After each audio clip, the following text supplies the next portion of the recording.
Now let me see the unit 2, chapter 1 of object oriented programming through Java.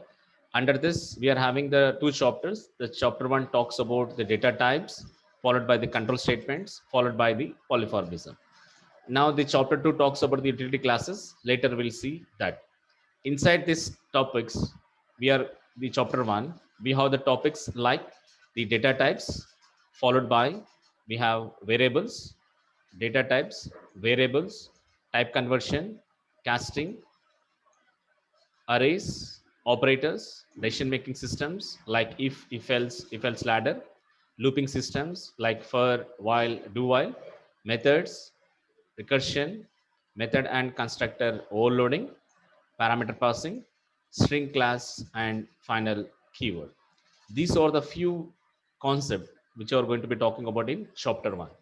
Now, some of the topics like data types, variables, type conversion, arrays, operators, decision making systems, looping systems, and parameter passing already have studied in C. Now you have to observe how it will be differ with compare with the functionality of each topic will be not change for any programming language. Only the way of your declaring, the way of your initializing, the way of your representing that concept in that programming language will be differ from language to language. So I request you that make sure while you are studying each topic in this Java, you have to make assumption in your mind that how the data types are there in C, how the data types are in Java, how we are declaring the variables, initializing the variables in C, and how we are doing here in Java, how the type conversion will done in C and how you are done here, how the arrays are declared and initialized there in C and how in Java, operators, how it will be, decision making systems, looping methods, parameter processing. These are the some of the concepts which are mainly we are already used in C, but most probably 90% the same way we are going to representing in Java also. Only a small changes will be in the declaration part, in the with respect to the syntax it will be vague. If you identify that difference, it is very uh, easy to you to understand, to gain the skills compare with the C and Java. So that comparisons you have to be keep in your mind automatically. You have to be make sure to assume that the C is like this in the C and now in Java like this. If it is most, it is 90%. The most of the concept are similar to the C1. Only in the way of syntax oriented or declaration oriented, this will be vary. So without late, let me start the first topic. As usual, we are going to following the some of the content from the complete reference and also from other resources.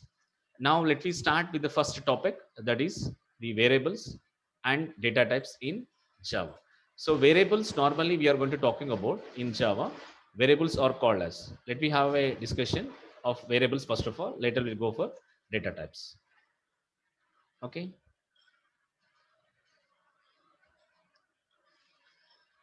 Let me start for the next few minutes about the variables. Variables in Java. Let have a see here. A variable means what? How we can be called as a variable. So a variable is a name of memory location. Just you are storing a equal to 10. You store the 10 value in a variable. Now that value has stored in RAM, in memory. So specifying the location where it is stored, that is called as a variable. A variable is a name of memory location. We're having three types of variables. One is the local, instance, static. Let me start, before going to start the data types, the variable first. Variable concept. As I said you, a variable is a name of reserved area allocated in memory. Reserved area is nothing but we are having some set of the different locations in the memory. We are going to storing some, say example, int a equal to 10. That 10 value are storing in a location in the memory. That means that you reserved that location because you fill that location with some value. So you reserve that one. So name of reserved area, a equal to 10. What is the area name? Is a, because the name of the reserved area allocated in memory. It is allocated for a variable. So to represent that one, we are going to using variable. So simply a variable is a name of memory location, or a variable is a name of reserved area allocated in memory. right? So it is a combination of, if you split the word variable, it is having a two words. One is vary, another is able. Vary means what? Changing frequently, it is changing. That means the value which you are going to storing, say for example sum equal to 0 you are initializing. Now after that you are doing sum of all integers, it will be go for adding.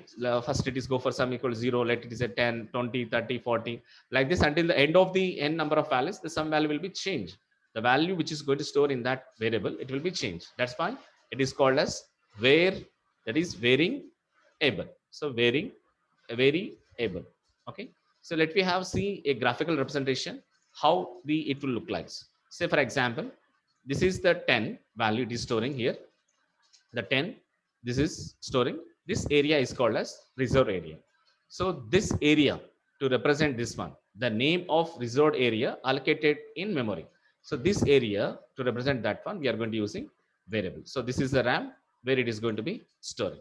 So to represent this one, we are going to using variables. Okay, say int data equal to 50, where data is nothing but a variable, int is nothing but data type, and 10 is nothing but the value, or also called as literals.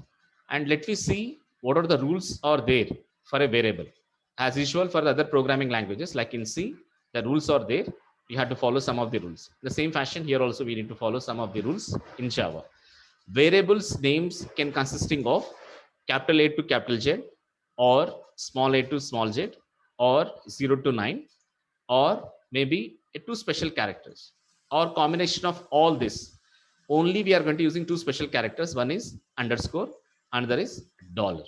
Only these two special characters will allow. Other than this, any other special characters will not be allowed to initialize, to declare a variable name.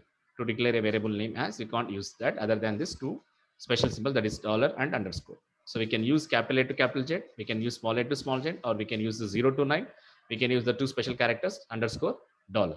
The next rule is variable character, that is first character must be letter only. That may be a capital A to capital Z, or that may be a small a to small z. Blank spaces can't be used. If you're having two words in a variable name, you can't be use the blank spaces over there. The next rule is Java keywords. Like C keywords, you are not using for declaring a variable.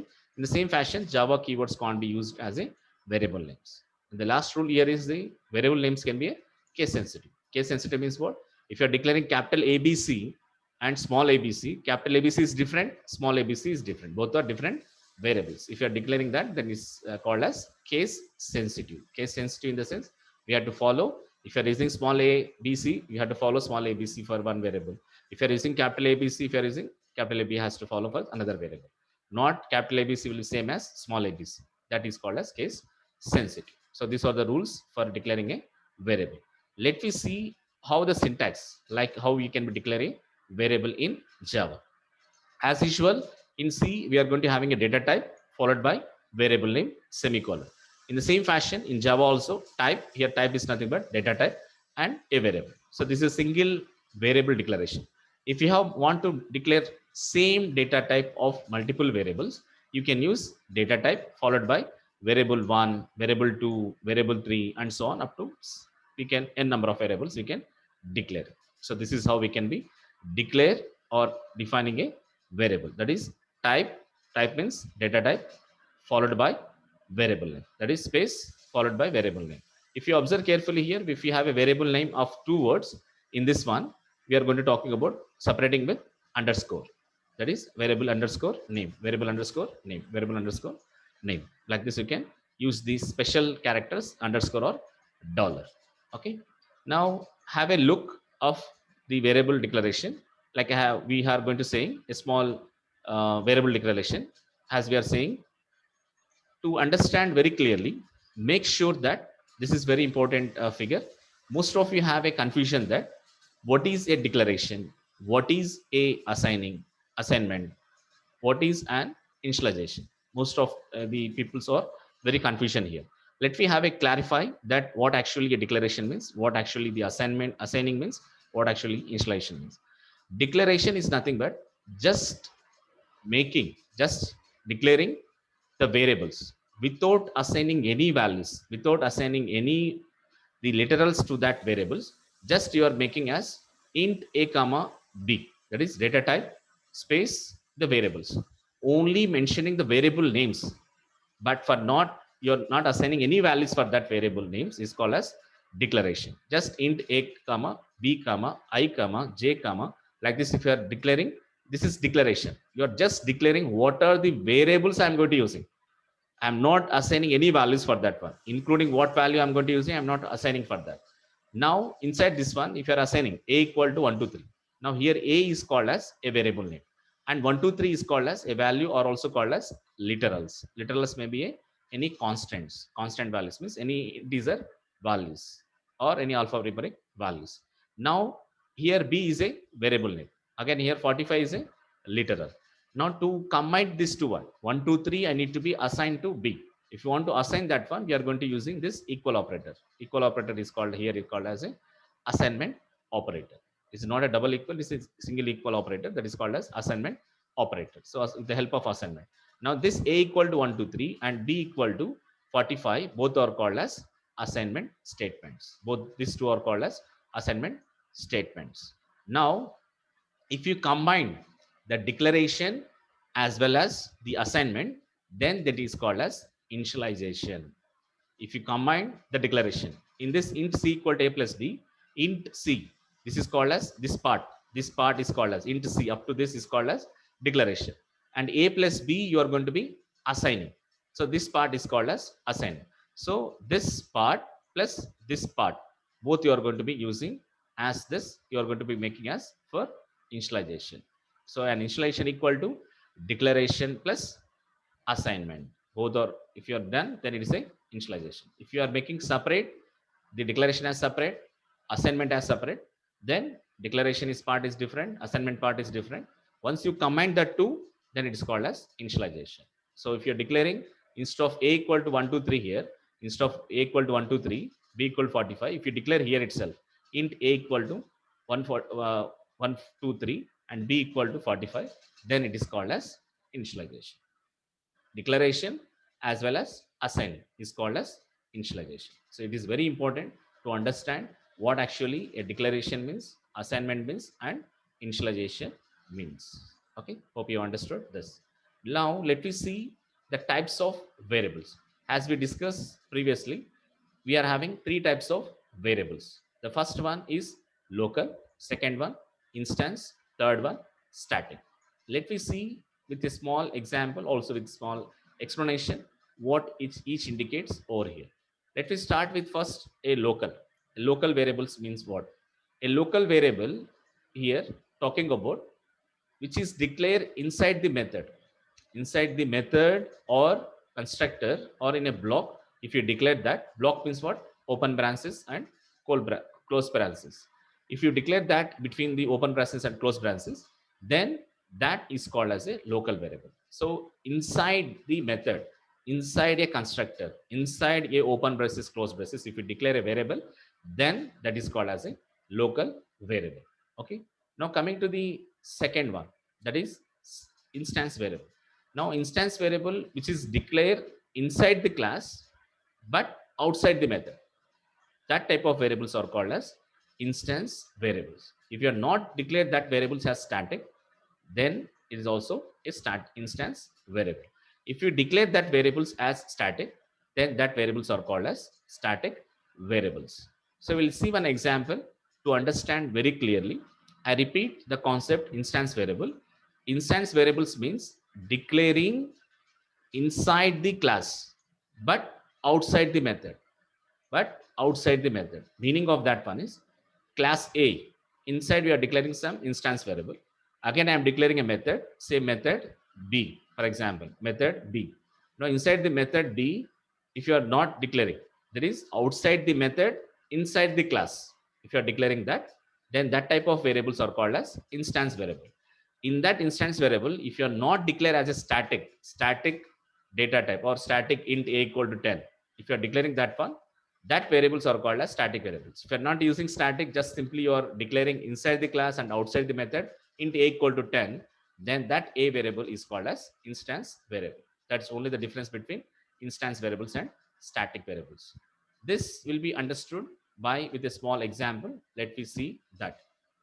Now please try to remember that instance variables and static variables can't be declared inside a method or inside a constructor, because that will be local to that one only. Instance variables and static variables has to declare inside the class, outside the method. That may be instance variable or static variable. It has to do inside the class and outside the method. Only the difference between instance and static is, not declare as static, then it's called as instance variable. If you declare as static, then it's called as static variables. Let me have see one small example to better understanding this three concept: local variables, static instance variables, and static variables. Now in this example, in this program, I'm declaring a class called as A. Now the class is starting here, int data equal to 50. Now it is called as instance variable. If you are declaring in front of this int as static int m equal to 100, then it is called as static variable. Both, if you observe this static and instance variable, both are declaring inside the class. It is declaring inside the class and outside the method. And if you are doing inside the method, see, this is the open braces and close braces for what? Method. This is the open braces and close braces for class. Now you have declared instance variables and static variables inside the class, and outside the method. Where is the method? This is outside the method. Outside the method you are declared. Now these variables are called as instance variable. If you are declaring as static, it's called as static variable. If you declare inside the method, so this block is called method block. Int n equal to 90. So this type of variables are called as local variables. So inside the method, you are not supposed to declare any instance variables or static variables. It is not declared. If you declare that variable, it will consider as a local variable only. It is local to that block only. So there is a three difference between local variables, instance variable, static variable. So int n equal to 90 can access only, can be permissible. The access control will goes to only for method only, but not outside. If you want to access the data, you can access outside the class also by declaring objects, object dot the variable name, that is data. You can also take static. And already you know the difference between the normal variable and static variable. Static variable will be initialized only one time, whereas normal variable will be initialized when you are calling n number of times, it will be initialized n number of times. But the static variables, if you are calling a function, if you are calling a class for n number of times, it will be initialized only one time. It will not be initialized for n number of times. Okay, so that's the difference between the local, instance, and static. So what we have discussed over here in this one is, we have seen, we have talked about, if you see, observe carefully, we have discussed about a variable, the definition, followed by we have discussed the definitions and a graphical representation of that one, and the rules of a variable, followed by the variable definition, followed by we have seen a graphical representation of this, and types of variables, local, instant, static, with one example over here. Okay, so that's about the uh, variables in Java.